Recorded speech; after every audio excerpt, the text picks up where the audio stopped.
Former Republican Congressman Adam Kinzinger made quite the announcement that is an example of finally a Republican who is showing principle in this moment, this era of Trump. I want to play this video for you. This, to me, is hopeful when we talk about what comes next if we can defeat MAGA over and over again and force them into political irrelevance. Is there a future where things aren't so insane? And while we can disagree with the other side could actually come to the table in good faith and not threatening the foundation of our entire process, not trying to knock the legs out from under the table altogether.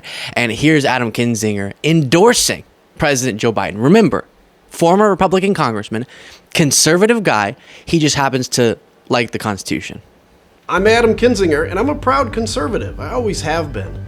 As a proud conservative, I've always put democracy and our Constitution above all else. And it's because of my unwavering support for democracy that today, as a proud conservative, I'm endorsing Joe Biden for re-election. My entire life has been guided by the conviction that America is a beacon of freedom, liberty, and democracy. So while I certainly don't agree with President Biden on everything, and I never thought I'd be endorsing a Democrat for president, I know that he will always protect the very thing that makes America the best country in the world: our democracy. Donald Trump poses a direct threat to every fundamental American value.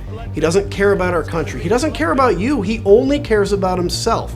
And he'll hurt anyone or anything in pursuit of power. We saw that when he tried to overturn an election that he knew he lost in 2020. He attacked the foundation of this nation, encouraging a violent mob of his supporters to march on the Capitol to prevent the peaceful transition of power. Now he's become even more dangerous. He's called for termination of the Constitution. He wants to be a dictator on day one. He actually said that. And he's continuing to stoke the flames of political violence. There's too much at stake to sit on the sidelines. So to every American of every political party, and those of none, I say now is not the time to watch quietly as Donald Trump threatens the future of America. Now's the time to unite behind Joe Biden and show Donald Trump off the stage once and for all. Just absolutely fantastic. And this makes a difference. I personally know people who would probably, just out of their allegiance to the Republican Party and their opposition to the Democratic Party, would vote for Trump, but respect people like Adam Kinzinger and could be moved hearing him word it the way that he did. And as I've said so many times, it's not to ignore, look past, forget about our very real, meaningful, impactful policy differences with people like Adam Kinzinger, right? The policies that impact millions of people's lives that we disagree on, that's consequential, and we should have heated debates over those things. But we can't if the process by which we have those debates falls apart, and that's what Trump threatens to do. And so one of the reasons that I hear people sort of express weariness about coming out in full force in favor of Biden's reelection and perceiving themselves as, I'm voting Democratic, that's what I'm doing in this election, it's feeling like they're playing into the division in the country and we need to unite, and so I'm going to pick RFK Jr. or something like that, or I don't want to talk, I want to stay out of it. As I've now said a bunch of times, the only meaningful unity comes from a common dedication to fundamental principles. And so right now we're uniting with people like Adam Kinzinger, with other Republicans who respect our constitutional process enough to reject the way that Trump tries to put himself above it.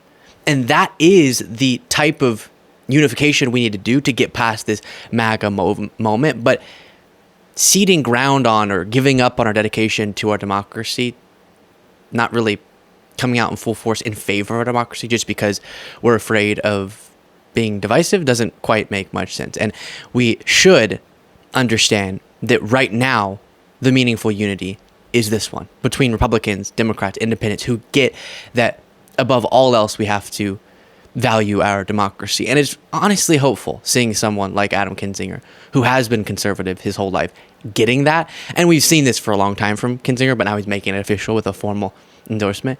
But since January 6th, and since watching Trump lie about our elections and use that to justify trying to block the peaceful transfer of power with not just January 6th, but also schemes like the fraudulent elector scheme, since then, Adam Kinzinger has said, regardless of what this does to my political career, I'm going to speak out against it, which then is a stunning thing to contrast against almost every other elected Republican who just chooses to be a coward and support Trump, most of them knowing how dangerous he is. Every day, I am truly so grateful that so many of you choose to watch this show. If you appreciate what goes into it, the work that goes into producing the show each day, the easiest, freest way to support the work is by clicking that subscribe button. Makes a huge difference, but we appreciate it so much.